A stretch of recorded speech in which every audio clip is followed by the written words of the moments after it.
जो आज झारखंड बुलेटिन की शुरुआत इस वक्त की एक बड़ी खबर से कर लेते हैं। रांची से ये बड़ी खबर है, स्वास्थ्य मंत्री के बिगड़े बोल। यूपी सीएम पर बरसे इरफान अंसारी, योगी आदित्यनाथ को नसीहत दी, कहा संभल कर तौल कर बोलने की उनको दरअसल नसीहत दी है इन्होंने। उर्दू को गाली दोगे तो बर्दाश्त नहीं, इरफान अंसारी का ये कहना है। कांके में भर्ती कराने की चेतावनी दी गई है इरफान अंसारी की तरफ से। तो ये बड़ी खबर रांची से मिल रही है, जहां पर इरफान अंसारी ने उत्तर प्रदेश के मुख्यमंत्री को नसीहत दे दी है। दरअसल उर्दू को लेकर के ये विवाद हुआ। यूपी सीएम पर जमकर बरसे इरफान अंसारी। इरफान अंसारी झारखंड के स्वास्थ्य मंत्री हैं, जिन्होंने योगी आदित्यनाथ को नसीहत दे डाली है। इनका कहना है कि संभल कर तौल कर बोलिए, उर्दू को गाली दोगे तो बर्दाश्त नहीं करेंगे, कांके में भर्ती करा देंगे। कांके में भर्ती कराने की चेतावनी दे डाली है इरफान अंसारी ने उत्तर प्रदेश के मुख्यमंत्री योगी आदित्यनाथ को।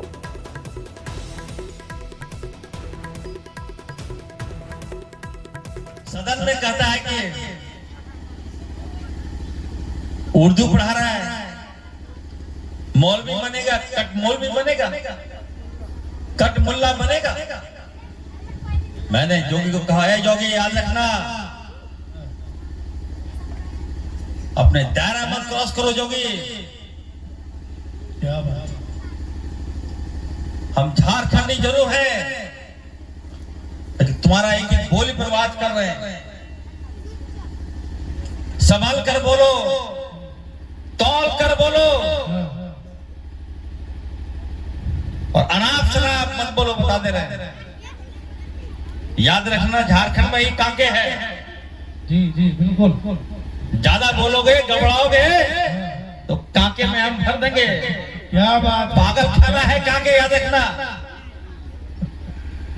उत्तर प्रदेश उठा के लाके कांके में हम भर्ती कर देंगे तुमको। क्या बात है सर।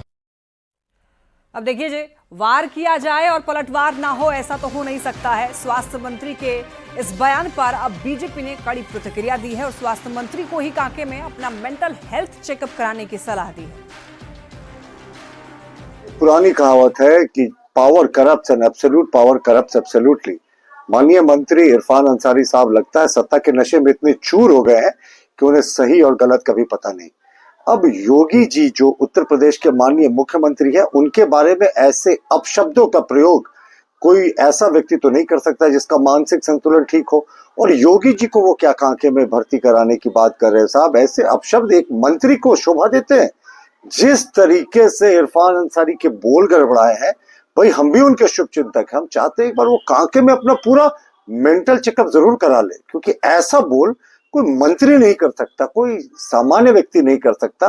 जिसका मानसिक संतुलन गड़बड़ा गया हो वही ऐसा बोल सकता।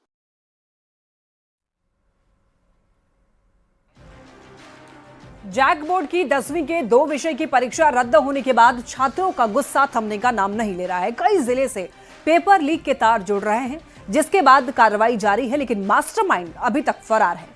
इसी के साथ अब पूरे मामले में देखिए सियासी तड़का भी लगता हुआ दिखाई दे रहा है। तो पूरी खबर इस रिपोर्ट के जरिए जानिए।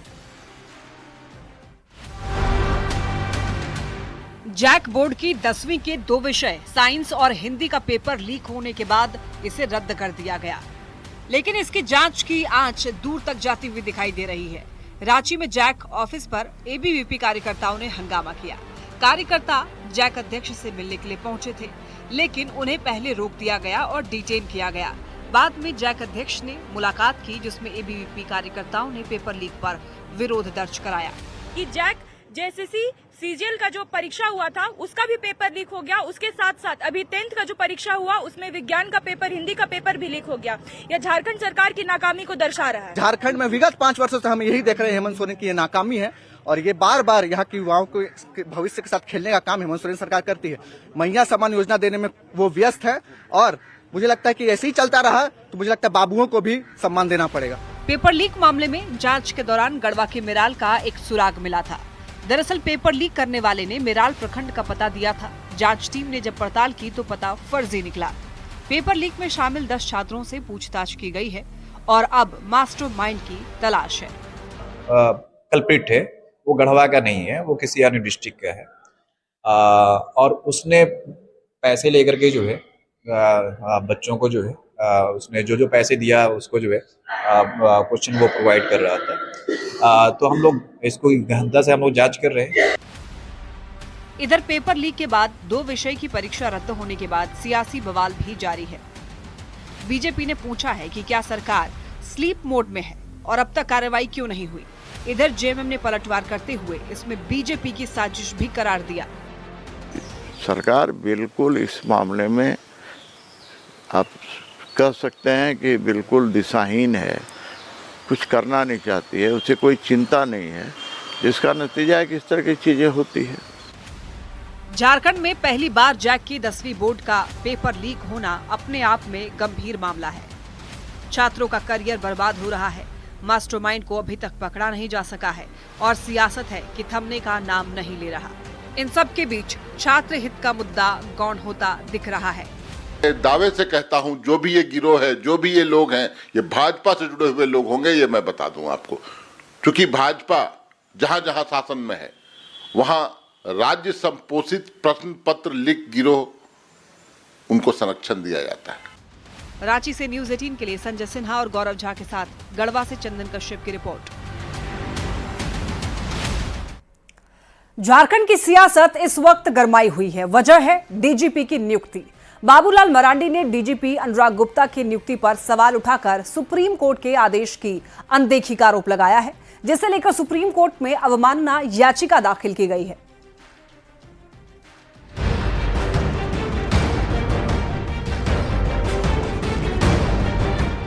झारखंड के डीजीपी के पद पर अनुराग गुप्ता की नियुक्ति को गलत बताते हुए बीजेपी के प्रदेश अध्यक्ष बाबूलाल मरांडी ने सुप्रीम कोर्ट में अवमानना याचिका दाखिल की है। उन्होंने डीजीपी के पद पर उनकी पोस्टिंग को सुप्रीम कोर्ट के आदेश की अवमानना बताया। एक नजर क्या है ये पूरा मामला। डीजीपी नियुक्ति पर अवमानना याचिका दाखिल की गई। नियुक्ति पर बाबूलाल मरांडी ने सवाल उठाए हैं। सुप्रीम कोर्ट में अवमानना याचिका डाली गई है। सुप्रीम कोर्ट के आदेश की अनदेखी से बाबूलाल मरांडी बता रहे हैं। अनुराग गुप्ता को डीजीपी पद से हटाने की मांग की गई है। नियुक्ति प्रक्रिया में शामिल लोगों पर कार्रवाई होनी चाहिए।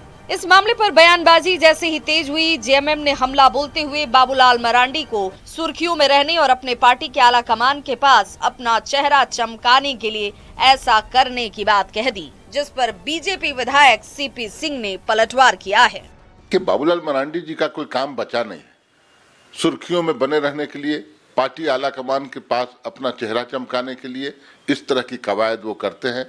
नेता प्रतिपक्ष की दौड़ में अपने आप को वो पा रहे हैं कि मुझे शायद वो पद मिल जाए, इसलिए इस तरह की कवायद उनका है। अरे आप अफसरों का मनोबल तोड़ने का प्रयास क्यों कर रहे हैं? और हमें यह लगता है कि झारखंड कोई पहला राज्य नहीं है। उनके भाजपा शासित राज्यों में भी मंत्री परिषद ने निर्णय लिया है और डीजीपी की नियुक्ति की है। तो सिर्फ झारखंड में बाबूलाल जी का सुप्रीम कोर्ट का दरवाजा खटखटाना समझ से परे है। क्या याचिका डाली है, उसके अंदर क्या है, कंटेंट क्या है, ये तो मुझे जानकारी नहीं है। लेकिन यदि अवमानना डाली है तो कहीं न कहीं कानूनविदों से राय लेकर के ही इस तरह की बातें डाली होगी। बाबूलाल मरांडी ने कहा कि डीजीपी बनाया जाना अवैध है। इसके बावजूद अनुराग गुप्ता को डीजीपी बनाया गया। अनुराग गुप्ता के रिटायरमेंट 30 अप्रैल 2025 है। अजय कुमार सिंह के कार्यकाल के बाद केवल उनकी 2 माह की ही सेवा बचती है। नियमित करने के लिए नियमतः कम से कम 6 माह की सेवा होना अनिवार्य है और ऐसे में ये नियुक्ति पूरी तरह से गलत है। अब सुप्रीम कोर्ट का क्या फैसला होता है, इस पर सबकी निगाहें टिकी हैं। न्यूज़ 18 के लिए रांची से संजय सिन्हा की रिपोर्ट। पहली बार झारखंड आए प्रदेश कांग्रेस प्रभारी का जोरदार स्वागत किया गया। इस दौरान नए प्रभारी ने अपनी प्लानिंग का खुलासा किया। साथ ही संगठन को मजबूत करने के साथ ही हर वर्ग को पार्टी से जोड़ने का टारगेट भी सेट कर दिया है। पूरी खबर इस रिपोर्ट की जानिए।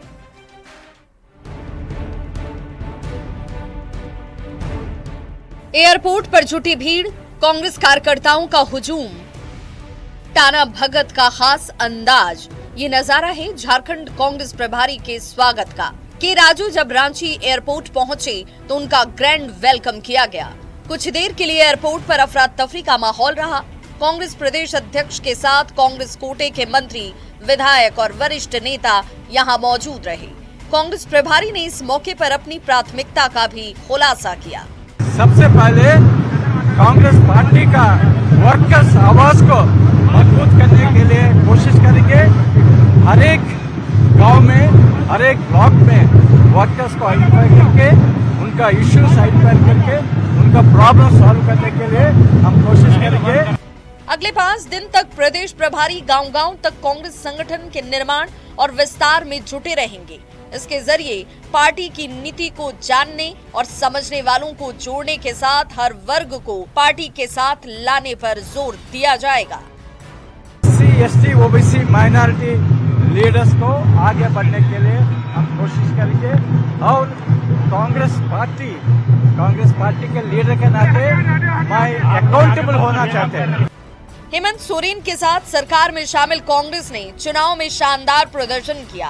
अब इस प्रदर्शन को आगे बरकरार रखने के साथ ही संगठन को मजबूत करने की तैयारी है ताकि कांग्रेस का हाथ एक बार फिर मजबूत हो सके।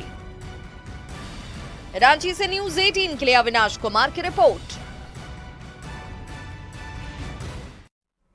झारखंड विधानसभा के बजट सत्र की तैयारी शुरू हो गई है। सत्र को लेकर सर्वदलीय बैठक भी बुलाई गई। इसमें सदन को सुचारू तरीके से चलाने पर चर्चा हुई।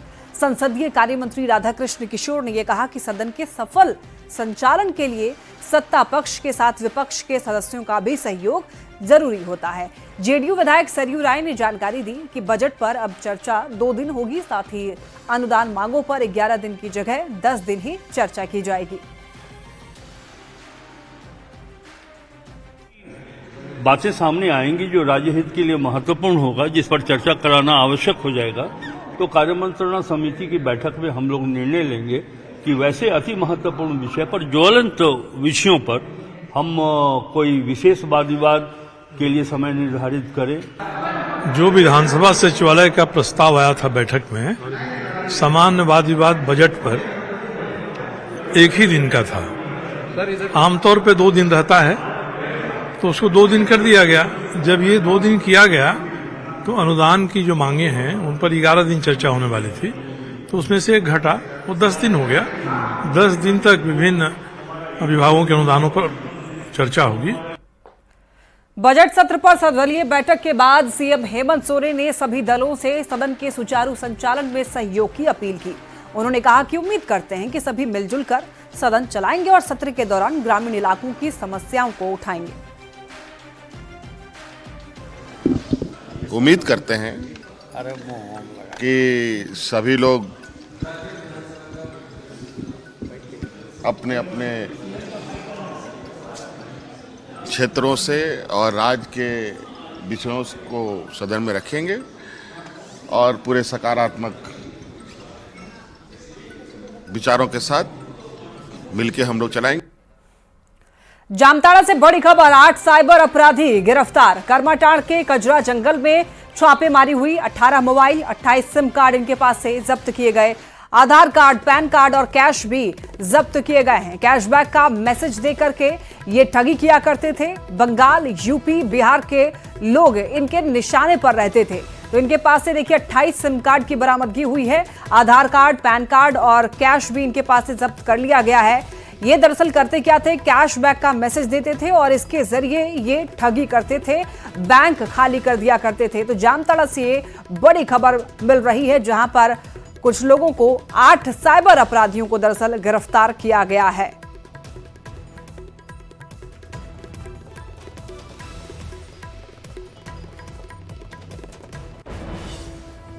गुमला में 18 फरवरी को प्रसाद साहू की गला रेत कर हत्या कर दी गई थी और इस मामले में एसआईटी ने 4 अपराधियों को गिरफ्तार किया है। इनमें देखिए 2 महिला भी शामिल हैं। हत्या का आरोपी पीएलएफआई का पूर्व एरिया कमांडर बताया जा रहा है। उसके पास से एक देसी कट्टा और 2 जिंदा कारतूस के साथ साथ 13,000 कैश भी बरामद किया गया है।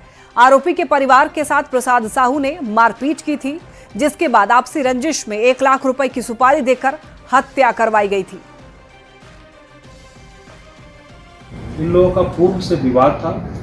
दोनों जो अभियुक्त हैं और जो मृतक हैं, उन दोनों टेम्पो इन लोगों का था। इसका भी एक विवाद था। इसके पूर्व में एक मारपीट की भी घटना हुई थी जिसमें जो मृतक हैं वो मारपीट की घटना किए थे, इस बात को लेकर भी रंजिश था। इन्हीं सब बातों को लेकर ये जो पीएलएफआई का जो पूर्व कमांडर है मोहन महली और अन्य 2 को इन लोगों ने 1 लाख रुपए के सुपारी पर इसकी हत्या की योजना बनाई और ये हत्या की गई। आईएएस पूजा सिंघल को पीएमएलए कोर्ट से राहत मिली है। दरअसल पूजा सिंघल को विभाग नहीं अलॉट करने को लेकर के ईडी विशेष अदालत पहुंची थी और देखिए कोर्ट ने अपना फैसला सुनाते हुए ईडी की याचिका को खारिज कर दिया है और विभाग आवंटन करने को सरकार का मामला बताया है। बता दें पूजा सिंघल को आईटी विभाग का सचिव बनाया गया है। अधिक जानकारी दे रहे हैं संवाददाता गौरव झा।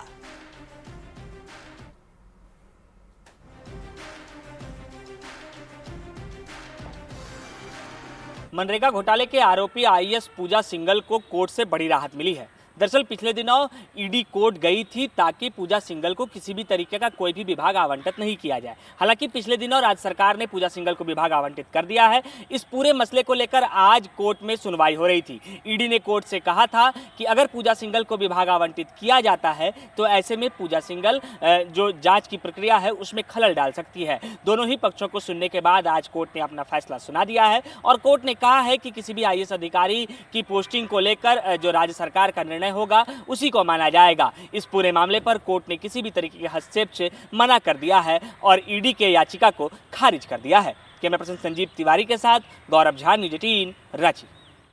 खबर जमशेदपुर से, जहां पर परसूडी के नामो टोला में शराब की दुकान का लोगों ने जमकर विरोध किया। सैकड़ों महिलाओं ने दुकान को बंद करा दिया।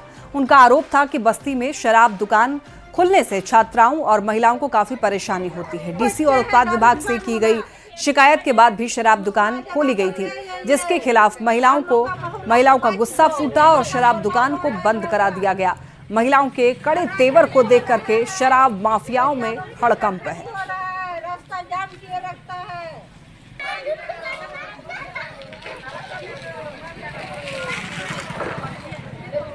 नहीं चाहते कि यहाँ दुकान हो, क्योंकि हम लोग का यहाँ मोहल्ला है, कुछ बड़ा बाजार तो है नहीं, यहाँ पर कुछ दुकान भी नहीं, खाली दारू दुकान के अलावा कुछ है नहीं। तो हम लोग को दिक्कत इतने सारी आती है, तो इसलिए हम लोग बोल रहे यहाँ से शिफ्ट हो जाए। हम लोग को क्या लेना देना दारू दुकान से, लेकिन यहाँ जो हम लोग को प्रॉब्लम फेस कर रहे हैं हम लोग, वो सब हम लोग नहीं झेलना चाहते। इसीलिए इतना दिन से झेलते आए। मैडम को भी हम आश्वासन दी थी कि 20 तारीख तक ही मतलब बंद हो जाएगा, 20 तारीख तक खुला रहेगा, 21 के बाद बंद हो जाएगा, लेकिन आज खुला था, लेकिन हम लोग बंद करवाए हैं। लेडीज लोग का आना जाना सब एकदम बहुत मुश्किल हो गया है। गाली गलौज भी करता है, रास्ता में बाइक सब कार सब खड़ा कर देता है। बोलने से उल्टा हम ही लोग को बोलते हैं, लेडीजों के सब हम लोग के ऊपर मुंह चला रहे, इस तरह से बोला जाता है हम लोग को। ठीक है, गली में भी घुस के गली में भी घुस के पीता है। यहाँ वक्त है एक छोटे से ब्रेक का। आप देखते रहिए न्यूज 18।